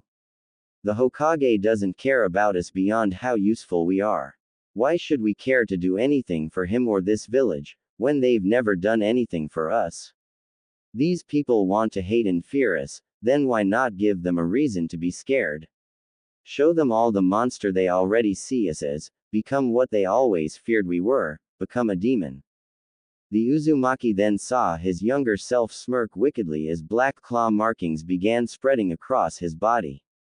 No, I won't, I'll prove everyone wrong. And then they'll see me as Naruto Uzumaki, not the Kyuubi, or a monster, or a demon, only me. Naruto yelled, shaking his head, refusing to become what the villagers already saw him as. But you know I'm right, which is why, you won't stop this. Naruto's younger self then suddenly turned into black smoke-like energy that rushed towards Naruto and engulfed him, making the whiskered blonde scream as the darkness began merging with him. Real world. Sakura moved to wipe Naruto's and Satsuki's foreheads, growing more worried when she felt how much warmer they were getting. Before the Pinkett to gasp in shock and concern when she looked at Naruto, only to see his skin was beginning to turn pale. No, no, no, no, no. Please don't be dead or dying. Sakura thought, panicking that Naruto could potentially be dying right now. Only feeling relief at seeing he wasn't dying when his hair suddenly began fading from its bright blonde color to pitch black. With Sakura also being confused at why Naruto's hair color had changed before she looked at the cursed seal of hell. What are these things? Sakura thought while moving to get a closer look at it, trying to figure out just what it is and what it's doing to the Uzumaki. Though unknown to Sakura, she was currently being watched by Team Dosu up in a tree, the 3 Oto ninja hiding in the branches and leaves to avoid being spotted. We finally found you, Dosu said, pleased that they were able to find Satsuki. Alright, just as Orochimaru-sama ordered, we'll attack at daybreak, said Dosu, making Zaku scoff in annoyance. I don't know why we have to wait, we could just kill her right now while they're asleep, Zaku said, believing they could take the Uchiha out right now, and risk springing any traps they set up while they sleep. Or what if they're expecting an ambush in the middle of the night? No, it'll be safer to strike when they're waking up, their guards won't be up and we won't have to worry about any traps or surprises. And don't forget, the Uchiha is our only target, the others are inconsequential, said Dosu, knowing they'll be in trouble just for killing Konoha's last Uchiha. They didn't need to deal with the pressure of killing their genin. But we can still kill them if they get in our way, right?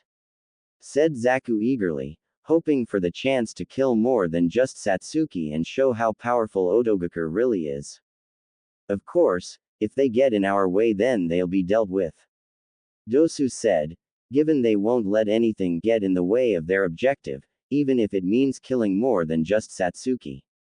While her teammates were discussing on how they should go about completing their mission to kill Satsuki, Kin was thinking of how to complete her own mission. There's no way I can let them kill Satsuki or even attack those 3. It'll blow any chance I have of earning that kid's trust and get close to him. I also can't just turn on them if they attack, it'd look suspicious as to why I'd suddenly turn on my teammates to help an enemy team. And I can't say anything about my missions as they'll probably blow it for me.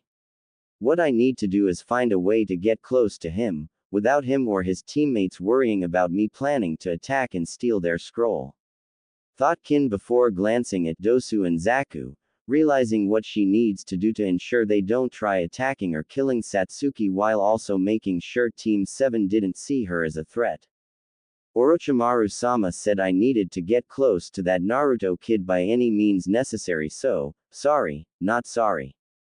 Kin thought while slowly moving behind Zaku and Dosu as she pulled out some of her bell-less Senbon to avoid them hearing anything. Not feeling any remorse or guilt for what she's about to do. Given the only reason they were a team at all is because they were put together for the sake of their mission to kill Satsuki and the upcoming invasion. And now that the mission is no longer her concern, neither is if she has to kill them to fulfill her new orders.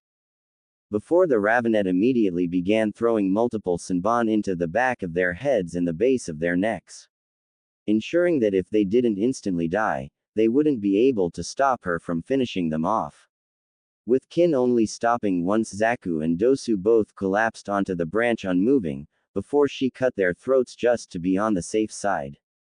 Now, how do I go about approaching them? Kin thought while looking down at where Team 7 was, contemplating how she'll approach them, while also coming up with a fake story to explain how her teammates died.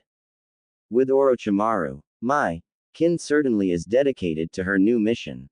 Orochimaru thought after watching Kin murder her teammates, via one of his snake summons. Having sent one to keep an eye on Team Dosu to make sure Kin did go through with his orders in getting close to Naruto.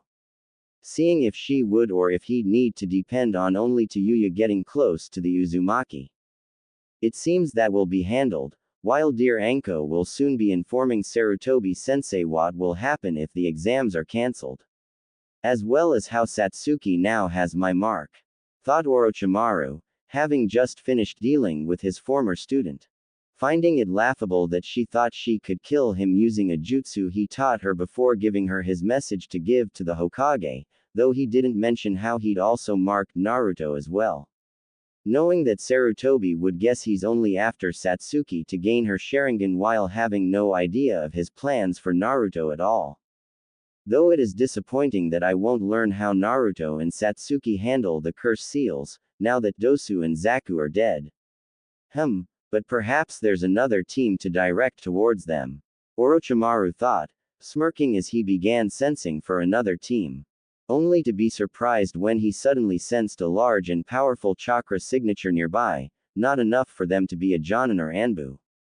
But it's far greater than any normal Genin, even greater than a Chunin's chakra reserves. It seems I've found the perfect team. Thought Orochimaru, heading in the direction of the chakra signature, feeling intrigued at how a Genin could possess so much chakra. It didn't take long before Orochimaru arrived at the location of the signature, finding another Kusa team, ignoring the first two members while the third one surprised the Snake Sanin. They were a 13-year-old girl with fair, pale skin, and crimson eyes, with narrow, brown glasses. With her attire consisting of a mesh shirt and stockings, a purple skirt, a light brown short-sleeved jacket with an orange stripe going across the chest, and black sandals. She also had the Kusagakure headband on her forehead. But what really had Orochimaru's focus was her shoulder-length crimson-red hair, a color found in only a single clan. An Uzumaki. In Kusa. Now this is very interesting. Orochimaru thought, smiling darkly. Seeing this will prove even more beneficial than sending any regular team to test Naruto and Satsuki. There's someone here, said the Uzumaki before looking directly at Orochimaru with wide eyes, making the Snake Sanin's smile grow. And she's a sensor as well, a rather powerful one if she can still sense me even while suppressing my chakra. Thought Orochimaru before jumping down in front of the Kusa team. Enjoying the sight of their expressions turning into ones of fear as they soon recognized him, along with noticing how the two boys seemed to be stepping behind the Uzumaki. As if they intended to use her as a shield or even sacrifice her to try and escape. Well now, what do we have here? 3 lost little Kusa Genin, alone in such a dangerous forest. What a shame if something terrible were to happen to you 3. Said Orochimaru, smiling wickedly at them, only increasing the genin's fear before one of them drew their sword. "Be ba ba, back off," said the genin, pointing his sword at Orochimaru, which only amused the Sannin. "Oh, are you brave enough to try and fight one of the Sannin? Then are you prepared to be killed by a Sannin?" Orochimaru asked as his eyes widened with a mad gleam as he began releasing his killing intent, causing the genin to become paralyzed in fear. "I've already killed one Kusa team, I believe their leader was named Shior. Yes, they died screaming as I took their face for myself. I wonder if you three will scream," said Orochimaru before the other genin pulled out an earth scroll. "Wah wah wah w wait. Place please. Here, take our earth scroll and we'll leave. Just don't hurt us," begged the genin, making Orochimaru chuckle cruelly. HM. And what makes you think I care about your scroll? After all, I'm not a participant in these exams, so it would be useless to me," Orochimaru said, noticing how they then seemed to look at their Uzumaki teammate, making him wonder if they would try offering her up next. "But perhaps I can be of some assistance. While there's no doubt you three will fail the exams, that doesn't mean you need to return to your village in disgrace," said Orochimaru, making them regard him warily. Why would you he help us?" questioned the sword-wielding genin. "Why does anyone do anything? Boredom, entertainment, for fun. It could be for any number of reasons. What you should be asking is, are you interested in what I have to say?" Orochimaru asked with a smirk, while the two male genin looked at each other. The Uzumaki didn't take her eyes off the Sannin. "Smart girl, she's the only one not looking away," thought Orochimaru, knowing how foolish it is to take your eyes off a dangerous enemy. What do you have to offer?" the second genin asked, making Orochimaru's smirk widen. "I'm sure you saw that orange-wearing genin at the start of the exams, the one that enjoys talking and taunting people. What if I told you that boy is an Uzumaki as well?" Orochimaru said, seeing how the two genin perked up while the girl's eyes widened. The snake Sannin, seeing a spark of hope in her eyes, hoped that she likely had a living relative, guessing that she's an orphan. Before he took notice of the bite marks on her arms and legs. "Ah, so that's why Kusa has an Uzumaki. They're using her chakra and life force to heal their injured ninja. If I had to guess, at least one of her parents was an Uzumaki and they used them for the same purpose, likely killing them in the process from transferring too much chakra to wounded ninja. So they used the daughter for the same purpose," thought Orochimaru, mentally scoffing at such foolishness. They had two of the last remaining Uzumaki in the world only to kill one of them and will more than likely end up killing the second one as well. Ignoring how a living Uzumaki was far more valuable beyond just being used as a chakra battery to heal injuries. But it seems they only see the immediate benefits, ignoring the use she could have in the long run. They'd likely do the same thing to Naruto as well, Orochimaru thought, feeling morbidly curious of the reaction anyone that bites him would have from absorbing the Kyuubi's chakra. More than likely they end up burning themselves alive by introducing the Biju's chakra into their chakra networks that isn't suited for such corrosive chakra. But more than that, one of his teammates is one of the last Uchiha in the world. And at the moment, both of them are too injured to so much as defend themselves. Imagine bringing such prizes back to Kusagaker, a second Uzumaki and an Uchiha with the Sharingan awakened. You would be hailed as heroes for bringing such assets to your village," said Orochimaru, knowing he had them by the greedy and excited looks on the two genin's faces. "Where are they?" the second genin said, eager for the chance to bring such prizes back to Kusa, knowing they'll be promoted to Chunin for sure. "They're currently hiding in a hollowed-out tree in that direction. You'll know it when you see it," Orochimaru said, pointing towards where Team 7 currently was. "Right. Bakamaru, Karen, let's go now. We have better prizes to win," said the genin, motioning the two to follow him. "Shishiguri, Are you sure we should trust him? What if it's just Karen said, not really trusting what Orochimaru was telling them, sensing that while he's telling the truth, he's not telling them everything. But more than that, no matter how desperate and hopeful she was at the idea of meeting another Uzumaki, she'd never want one of her clansmen to suffer the same fate she and her mother have. Only for the redhead to flinch when Shigure grabbed her arm and glared at her. Shut it. You aren't going to mess this up for us or for Kusa. The only thing you'll do is make sure we have plenty of chakra. Shigure said before biting Karen to refill his chakra reserves, making her wince, before Bakamaru grabbed her other arm. Yeah, so just shut up and don't get in our way, said Bakamaru, biting her as well to refill his chakra. Before the two jumped away to where Team 7 was, while Karen rubbed her arms before following after them. The snake Sanin watched them go with a smirk, neither of the genin realizing he's sending them straight to their deaths. Before he scoffed at what one of their names. Bakamaru, Kusagakure really is filled with nothing but idiots and fools, thought Orochimaru, not even surprised that one of them had a name like that. Though Orochimaru soon smirked, knowing this wouldn't only provide an opportunity to test Naruto and Satsuki to see how they adapt to the curse seals, along with a way to reveal the existence of the Uzumaki clan to Naruto and begin having him grow disillusioned with Konoha, but also being able to confirm another theory he's had about Tayuya.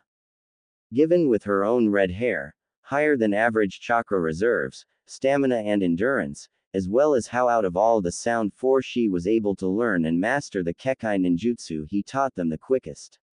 Especially with how similar certain Kekai ninjutsu are to Fuinjutsu, with others even including the use of seals. Orochimaru had suspected Tayuya of being descended from the Uzumaki clan. Something he suspected since she joined Otogakure after he recruited her from the Shin clan. Having been famous within the Land of Rice before Orochimaru took over and renamed it the Land of Sound. With all the skilled members joining Otogakure, reducing those that hadn't joined into nothing more than a group of bandits, including Tayuya who'd already mastered their sound-based ninjutsu and genjutsu, as well as their memory blocking technique, allowing her to erase a person's memory causing amnesia. It was due to her already being a talented ninja and his suspicions of her being descended from the Uzumaki clan that lead Orochimaru to giving her a curse seal and a place as one of his bodyguards. Unfortunately, he hasn't gotten around to really confirming if she's an Uzumaki or not. But now he'll be able to confirm it once he sends her to get close to Naruto, seeing how she compares to him and Karen, two confirmed Uzumaki. This is truly turning out more beneficial than I originally anticipated, thought Orochimaru, smirking wickedly as he sunk into the ground, eager to see how things will begin unfolding. Later with Sakura. Sakura yawned as she rubbed her eyes, feeling tired after staying up all night, but she couldn't risk going to sleep. Not when she needed to look after Naruto and Satsuki. Not to mention, making sure that they wouldn't be left defenseless. Otherwise all of them will end up dead if another team shows up or anything else in the forest that'd want to kill them. It doesn't look like anything's changed. But at least it looks like their fevers are going down, so that's good at least, thought Sakura after checking her teammates, seeing they weren't burning up anymore, much to her relief. Unfortunately, they still seemed to be shaking and in pain from those marks, which still concerned her at what was happening to them. Ha, what kind of lookout is this? Just some stupid girl, someone said, making Sakura tense as her eyes widened before she quickly turned around and pulled out a kunai. Seeing Shigure, Bakamaru and Karen standing across from the hollowed-out tree, making the Pinkett scowl at seeing more Kusa ninja. Are they working with Orochimaru? Sakura thought, not sure if they knew Orochimaru had been disguised as a Kusa ninja and were working with him or not. Let's just hurry up and kill her. The sooner we get those two back to Kusa the better, said Bakamaru, smirking eagerly as he drew his sword while Sakura's eyes widened. They're going to try kidnapping Naruto and Satsuki, thought Sakura, angry that they would try kidnapping her teammates, something she refused to let happen. Wait, Shigure said, stopping Bakamaru before he could move forward. You're not only a pathetic excuse for a lookout, but you can't even hide a trap right. The color of the dirt shows it's been recently dug up and this grass doesn't grow in a place like this.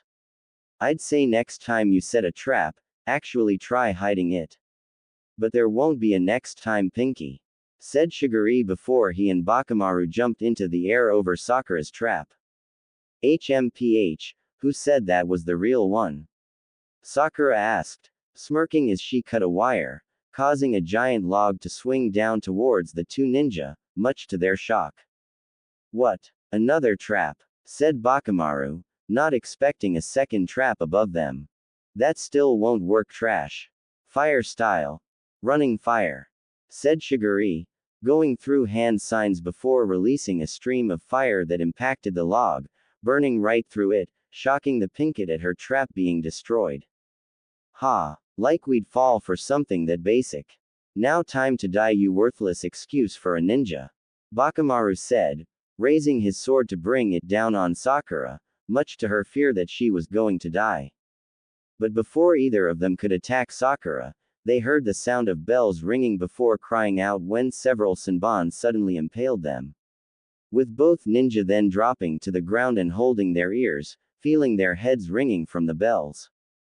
Don't ever ask for whom the bell tolls, because it tolls for thee, said Kin, jumping down in front of Sakura with a smirk, shocking the Pinkett further. You, Sakura said, scowling at the sight of one of the Oto ninja, though was confused at why she's here and helping them. Why the hell are you helping an enemy? Demanded Shigure, glaring at Kin before gritting his teeth when she rang her bells again, causing him and Bakamaru to begin hallucinating several copies of her. What can I say? I really hate trash that likes to think they're tough. It's so much fun showing them how weak they really are, said Kin, pulling out more Senbon and throwing them at the ninja, only for them to use a substitution jutsu to escape. Hey, why are you helping us? Is this some kind of game Orochimaru is playing? And what are those marks he put on Naruto's and Satsuki's necks? Demanded Sakura, glaring at Kin suspiciously, only for the Ravenet to raise a brow at her. What the hell are you talking about? Why would I know anything about a Sannin? Kin asked, playing dumb at knowing anything about Orochimaru. Don't act like you don't know. He was wearing an Oto headband before he bit Satsuki, so I know he's connected to your village. In fact, I wouldn't be surprised if he's your village's leader. So what's he planning? Sakura said. Look, I swear I have no idea what you're talking about. I've never even seen, let alone met, Oto's leader. The closest me or my teammates have gotten is meeting their guards, who give out their orders, that's it. As for whatever marks are on your teammates, I don't know anything about that, replied Kin while subtly channeling chakra into her voice, casting a sound-based genjutsu to help make Sakura believe her. Though she was genuinely confused about whatever marks Orochimaru put on them, having no idea what they were, but figured they were part of Orochimaru's plan. While Sakura frowned at her words, seeing the Ravenet did look confused at what she's talking about and didn't hear any sign of deceit on her voice either. She really doesn't seem to know anything, and she says she's never seen or met Oto's leader, only their bodyguards giving out their orders. Does that mean Orochimaru's a shadow leader in Oto, hiding behind someone else? Sakura thought, unsure what to think before she quickly shook her head, knowing now wasn't the time to think about it. Fine, but don't think this means I trust you, Sakura said, making Kin scoff. I don't really care if you trust me or not. But how about a thank you for saving your life? Unless you were more worried about your makeup getting ruined, said Kin, much to the Pinkett's annoyance. I don't wear makeup, said Sakura, only for Kin to look her up and down. Could have fooled me, you barely even look like a kunoichi. I bet you spend more time looking in the mirror making sure you look so pretty and perfect than you do training yourself, Kin said, being able to tell just by looking at Sakura she focused a lot on her appearance, Even just looking at her hair she could see the pinkett took great care of it. I train just as much as anyone else. Sakura retorted, taking incentive to her words. Sure you do, said Kin, rolling her eyes, annoying the pinkett further. I think both of you are pathetic kunoichi if you can't even focus on a fight. Earth style. Earth flow spears. Shigure shouted, slamming his hands on the ground, causing multiple stone spikes to shoot up towards Sakura and Kin, forcing both kunoichi to jump out of the way. Oh, I was focused, I just don't see a reason to worry about such weaklings. Kin said, smirking as she threw several senbon at Shigure, with the Kusa ninja gritting his teeth at the sound of the bells before quickly jumping out of the way. Let's see you hit me when you're stupid enough to screamed Shigure when several senbon stabbed into his body, having not expected them when he didn't hear any bells. You were saying trash? Kin questioned mockingly as she threw more senbon at him, much to Shigure's anger. I'm gonna enjoy killing you, bitch. Wind style. Breakthrough, Shigure said, going through hand signs before unleashing a gust of wind that blew away the senbon, while Kin quickly channeled chakra to her feet to avoid being blown away. Ooh, I'm so scared of someone that's being turned into a pin cushion. Kin said with a taunting smirk before pulling on the wire attached to her bells, casting her genjutsu, making Shigure cry out and cover his ears. Meanwhile, Sakura had landed on the ground after avoiding the stone spikes before her eyes widened when she sensed Bakamaru behind her. I've got you now, you stupid bitch. Bakamaru said wickedly as he brought his sword down, slicing right through Sakura, only to scowl when the pinkett was replaced by a log. Over here, Sakura said, charging at Bakamaru before throwing a kunai at him, making the Kusa ninja scoff before deflecting it with his sword. I'd say do better, but I wouldn't expect anything better from such a weakling. Bakamaru said, rushing towards Sakura, while the pinkett went through hand signs. Clone jutsu, said Sakura, creating two clones that ran alongside her, which only annoyed Bakamaru. Cheap illusions won't work on me, said Bakamaru, throwing two kunai through the clones, causing them to fade away. Before he then slashed at Sakura with his sword, only for the pinkett to use a substitution jutsu again, annoying Bakamaru further. Behind you now, Sakura said, appearing behind Bakamaru with a kunai in hand, with him spinning around and stabbing her, only to once again replace herself with a log. Stop running and die already, you coward. Bakamaru yelled, now getting angry at the repeated substitutions. If you insist, Sakura said from above Bakamaru, making the Kusa ninja scoff. I'm not falling for that stupid trick again. Bakamaru said, throwing a kunai at Sakura before looking around for where she'd appear from next, intent to kill her when she tried attacking again.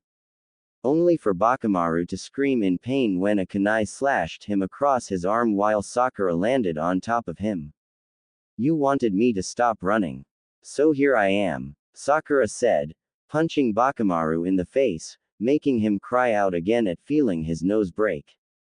She didn't use another substitution, Bakamaru thought, seeing the kunai he threw at Sakura stabbed in her shoulder, not expecting her to actually let herself be hit, making him think she'd use the substitution jutsu again. Before the Kusa ninja shouted in anger and slammed his fist into Sakura's head, knocking her off of him, letting him stand up. You bitch, I'm gonna cut you into pika. Bakamaru screamed when Sakura lunged forward and bit his arm before he could raise his sword to slice her. With the pinkett biting down hard on him, refusing to let go even when he began punching her repeatedly in the head. Even she began feeling blood dripping down her face. Sakura didn't let go, instead biting down even harder, making Bakamaru scream in pain. Let's see how like this asshole, thought Sakura, gripping her kunai tightly. I'm gonna rip out every one of your teeth and make you choke, yelled Bakamaru, only to gag in pure agony when Sakura stabbed her kunai straight into his stomach. Now who's the bitch? Sakura said, letting go of Bakamaru's arm as he stumbled back holding a hand to his stomach. Wind style. Air bullets. Shigure shouted, releasing multiple bullets of air that slammed into Sakura, sending her skidding across the ground. Sakura gritted her teeth at the pain of the air bullets slamming into her, before someone grabbed her, stopping her from hitting the ground further. Okay, maybe you aren't just a doll playing dress up, stated Kin, nodding in approval at seeing what Sakura did to Bakamaru, not expecting the pinkett to go that far. Thanks, I guess, Sakura said as she stood up shakily before looking at the Kusa ninja. Seeing Shigure was supporting Bakamaru, while having multiple senbon sticking out of his body and blood leaking out of his ears. While Bakamaru looked like he wouldn't last much longer with the stab wound. HMPH, it's almost sad killing them in such pathetic states, almost. Kin said, pulling out more senbon to finish them off, making Shigure scowl in anger. We're gonna make both of you beg for death. Karen, get out here you stupid bitch and heal us, yelled Shigure, intending make both kunoichi suffer. Right, Karen said as she ran from her cover, having avoided getting caught in the fight given how she's not meant to get in the way and only heal them when she needs to. I don't think so, said Kin, throwing her senbon at the redhead, refusing to let her try healing them. Only for Kin and Sakura to both be shocked when golden chains burst out of Karen's back, deflecting the senbon before they even got close her. Before the Ravenet and Pinkett quickly jumped back when the chains came rushing at them. What the hell kind of jutsu is that? Kin thought, wondering what kind of jutsu created chains like this. Those chains are coming out her back, are they made of chakra? Sakura thought in disbelief, seeing how many chains there are and how long they were, wondering just how much chakra the redhead had to make them. He here, said Karen, reaching her teammates and holding out her arm, only to flinch when Shigure forcefully grabbed her and exposed her shoulder. Bite now, Shigure said to Bakamaru, with him immediately lunging forward and biting down on Karen's shoulder, with the Uzumaki biting back a scream at how deeply he was biting her. With it only getting worse when Shigure bit her other shoulder as well, making Karen feel tears in her eyes at the pain and how much chakra they were taking. While the sight shocked Sakura and Kin further that they were biting their teammate, even more so when they saw their injuries beginning to heal. What the hell? Kin said, not believing what was happening. Their wounds are healing, said Sakura with wide eyes before Shigure and Bakamaru tossed Karen aside, smirking wickedly at now being completely healed. That's right, and we're even stronger now. Fire style. Demon Lantern. Shigure said, going through hand signs before creating multiple fireballs that looked like floating ghosts, with all of the fireballs then rushing towards Sakura and Kin. Seeing the fireballs coming at them, the two kunoichi immediately jumped away. You aren't getting away that easily. Wind style. Divine Wind, said Bakamaru, going through hand signs and creating several small tornadoes that all moved to surround Sakura and Kin. With the sudden appearance of the tornadoes throwing Sakura and Kin back, just as the demon lanterns reached them, before they all began exploding in large fireballs. The fire growing even more intense due to the tornadoes, leaving both girls trapped in a massive fiery hurricane. Ha ha ha ha ha. Yes. Burn you worthless weaklings, burn. Bakamaru said eagerly, wanting to see their charred corpses. That's what you get for messing with ninja from Kusagaker, said Shigure, smirking cruelly at making them suffer. Only for the two to scowl in anger when the flames soon died down, revealing two burned logs, while Sakura and Kin appeared. Both of them having used a substitution before they burned to death, but didn't escape unscathed. How the hell are you two healed? Kin demanded, scowling at how they managed to not only heal their wounds, but got even more chakra. That's thanks to our personal chakra battery. All we have to do is bite her and take her chakra, then any wounds we have will be instantly healed, along with refilling our chakra reserves, said Shigure, shocking the two while looking at Karen, who was fixing her jacket to cover her shoulders. But she's your teammate. Why would you take her chakra just to heal yourselves? Said Sakura, not believing they'd just take her chakra to heal themselves and weaken her. She's nothing but a battery to heal the real Kusa ninja that matter, that's all she's good for. And she should be grateful that Kusa even lets an outsider like her stay in the village. Bakamaru said, making Karen flinch while Sakura and Kin scowled. As despite feeling no remorse about killing her own teammates, that was more due to them not having a sense of camaraderie for each other to begin with. Hell, they didn't even know each other before they were assigned together for the Chunin exams. If she had found herself captured and taken hostage by enemy ninja, Kin wouldn't be surprised if they attacked and killed her alongside their enemies. In Odo, it was survival of the fittest where the weak have no choice but to be subservient to the strong. Making those you can genuinely trust and call friend all the more valued, as a certain flute-wielding redhead flashed through her mind. I'll enjoy killing you two even more, now. Kin said before throwing multiple Senbon at Shigure and Bakamaru. The only ones dying are you trash. Wind style. Flower scattering dance. Shigure said, going through hand signs as he created a large cyclone of flower petals, directing it at the two kunoichi while blowing away the Senbon. Seeing the cyclone coming at them, Sakura and Kin quickly jumped away only to cry out in pain when Bakamaru rushed behind them, slicing both of them across the back with his sword. What did you say before? Now who's the bitch? Why don't you start begging like one? Said Bakamaru before slamming his foot into Sakura's head, sending the pinkett crashing into Kin. Before the two were then sent flying by the petal cyclone, sending them crashing into a tree, grunting in pain when they fell to the ground. Earth style. Earth flow wave. Said Shigure, making a hand sign as he created a wave of earth and rode it towards Sakura and Kin. Earth style. Earth flow river. Bakamaru said, going through hand signs before slamming his hands on the ground, turning the ground beneath the two kunoichi into mud, sending them sliding straight towards the earth wave. With Sakura and Kin only able to cry out as the wave came crashing down on top of them, the rocks smashing into their bodies as they were buried. The sight making Shigure and Bakamaru laugh, happy at finally killing the two kunoichi, even better that they buried them alive. Now, let's go get Kusa's new tools. Shigure said, smirking as he and Bakamaru went to grab Naruto and Satsuki.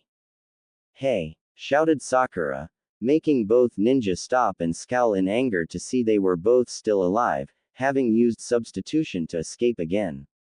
Though Sakura and Kin were panting heavily and were covered in wounds and blood, having just barely escaped being crushed by the rocks. Feeling that while they escaped, they could feel some bones were cracked, if not broken, from the impact of the rocks. You aren't getting near Naruto or Satsuki, Sakura said, refusing to let them take her teammates, even if she could barely stand at the moment. Yeah, don't think a few rocks are enough to kill us. Unless you're scared, knowing we could still kick your asses. Taunted Kin, hoping that she could at least get them close enough for her to cast a genjutsu, leaving them open to finish. Their words only angered Shigure and Bakamaru further, not only with how they refused to die but believed they could insult them when they were stronger. We won't even need to try to kill weaklings, like you. Said Bakamaru, wanting to simply cut them into pieces. But if neither of you are willing to just die then maybe we'll just find something else to do with you. Shigure said with a sick smirk, making Bakamaru stop and soon smirk as well. While Sakura's and Kin's eyes widened at his words, with it not being hard to realize what he meant and what they intended to do. Try it and I'll feed you your own eyes. Kin said, glaring murderously at them. Wind style. Breakthrough. Said Shigure, unleashing a powerful gust of wind that sent Sakura and Kin flying through the air and crashing into a tree. The two grunted at the impact before they tried getting up. Only to scream in pain when Shigure and Bakamaru ran over and began kicking them repeatedly. You won't do anything but lie there and take it. That's all trash like you is good for anyway, learning your place is under real ninja. Shigure said cruelly, slamming his foot into the back of Kin's head, smashing her face into the ground. GGUGU guys, AARARAR aren't why yo-yo you going a little far. They're beaten, we can just G, said Karen, only to scream when Bakamaru backhanded her. Shut it or you'll join them. At least then you'll have another use to give Kusa more batteries to use and heal us. Bakamaru sneered, with the redhead shaking in fear at the idea. Now to take our rewards, said Shigure as they went to tear off their clothes, much to Sakura's and even Kin's fear at what they were about to do. Luckily for the kunoichi, before either ninja could even touch them, all of them froze at a sudden dark and overwhelming pressure washing over them.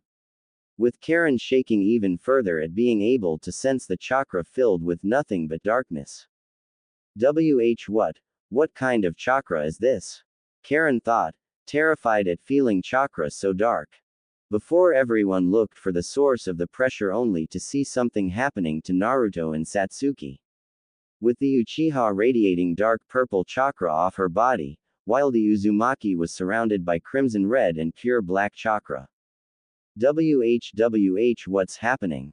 Sakura thought, worried at what's happening to her teammates. This power, is this from those marks Orochimaru-sama gave them? Thought Kin, looking at the two with wide eyes, feeling like she's standing before the snake Sanin with how wicked the chakra felt.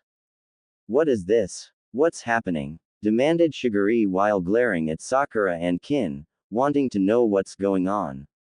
Only to be silenced when Naruto and Satsuki began getting up, with the chakra becoming more intense and swirling around them. The five soon seeing the glowing markings spreading over their bodies, with flame-like markings covering the left half of Satsuki's body. While spiraling claw markings covered the right side of Naruto's body. Satsuki's Sharingan was also activated, while Naruto's eyes were blood red with slit pupils while his sclera was now pitch black color. The two stepped out of the hollowed-out tree, looking around before spotting Sakura on the ground beside Kin with Shigure and Bakamaru standing over them. Naruto saw Satsuki. Sakura said in disbelief, relieved to see they're awake, but worried about what's happened to them. Sakura, who did this to you? Questioned Satsuki, wanting to know who hurt their teammate. What's happened to you?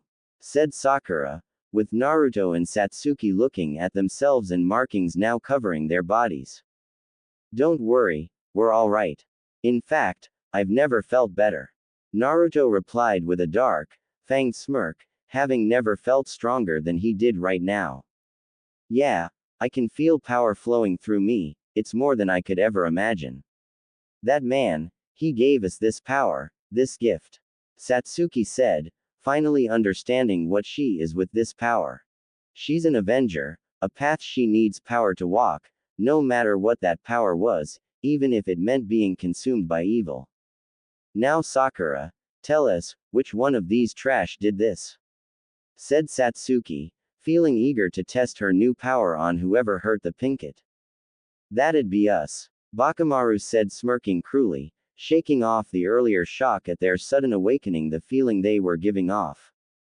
Only for the Kusa ninja to unconsciously step back when Satsuki's eyes snapped towards him and Shigure. You too, you hurt Sakura? Demanded Naruto lowly before narrowing his eyes at Karen, noticing the bite marks on her body, including the fresh ones on her shoulders. And what about her? Naruto said, wanting to know why it looked like their own teammate was the only one injured. What about her? She's only here to make sure we get healed and have plenty of chakra. And after what we took from her, we have plenty to deal with you too. Said Shigure, confident they can handle them with the chakra they took from Karen. This made Naruto and Satsuki narrow their eyes, seeing they hadn't just hurt their teammate, but have abused their own as well. With the curse seal markings glowing a fiery orange as they spread further over their bodies, making the chakra swirling around them intensify. Then before either Kusa ninja could react, Satsuki appeared between them slamming her fists into their faces, sending Shigure and Bakamaru flying in opposite directions. With Bakamaru gagging and coughing up blood as he smashed into a tree. Before suddenly Naruto appeared in front of him, grabbing his jaw tightly and holding him in the air. "Let's see you try biting anything now," said Naruto, smiling darkly before yanking Bakamaru's jaw down, tearing away the skin and muscle until it was simply hanging by one joint. Bakamaru could only let out a muffled scream of pure agony at feeling his jaw hanging limply from his head, before he doubled over when Naruto slamming his fist into his gut, causing the Kusa ninja to begin puking up blood, feeling several of his ribs shatter from the punch. What's happening? Naruto would never do something like that. Sakura thought in horror at what the Uzumaki just did.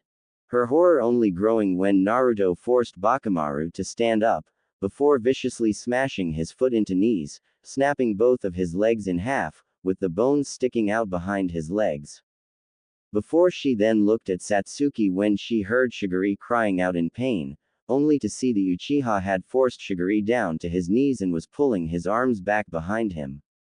"You put your hands on my teammate and your own, I think it's only fair that I should relieve you of them," said Satsuki, smiling cruelly as she began squeezing Shigure's wrists tightly before bending them, the boy crying out in complete pain as his wrists were snapped. Only for Satsuki to not stop there as she began bending his arms at the elbows, making Shigure scream even louder at feeling his arms being forcefully bent at the wrong angle. Until soon his arms were snapped in half. "Please stop. Let me go, please. I'll leave, just let me go." Shigure cried in horror and fear at what's already happened to his teammate and what's happened to him. "Let you go? Very poor choice of words," Satsuki said before she began pulling Shigure's arms, causing his eyes to widen in horror. "No, no, no, no, no, do-ah," begged Shigure, only to soon scream in complete and utter agony when Satsuki cruelly ripped his arms right off his body, letting him fall to the ground. "There, I let you go," said Satsuki, dropping his severed arms while Shigure cried at the pain and loss of his arms. Kin thought in disbelief, becoming very thankful for the new mission Orochimaru gave her and the bullet she dodged in going against these two. "There's no healing that," thought Karen, not even realizing she was smiling at seeing two of her tormentors being brutally ripped apart. Before they then saw Naruto drag Bakamaru over to Satsuki and Shigure, the former blonde smiling wickedly. "Give some fools some false power and they believe themselves invincible, take it away and they'll be exposed for the pathetic, sniveling pieces of meat they really are. Satsuki, since they like biting their teammates so much, let's see how they like getting bit," said Naruto, making the Uchiha gain a wicked smile as well, grabbing Shigure and lifting him up to his knees. "Yes, let's," Satsuki said, as Naruto held Bakamaru's severed jaw around Shigure's neck, with both boys only able to cry. Quote,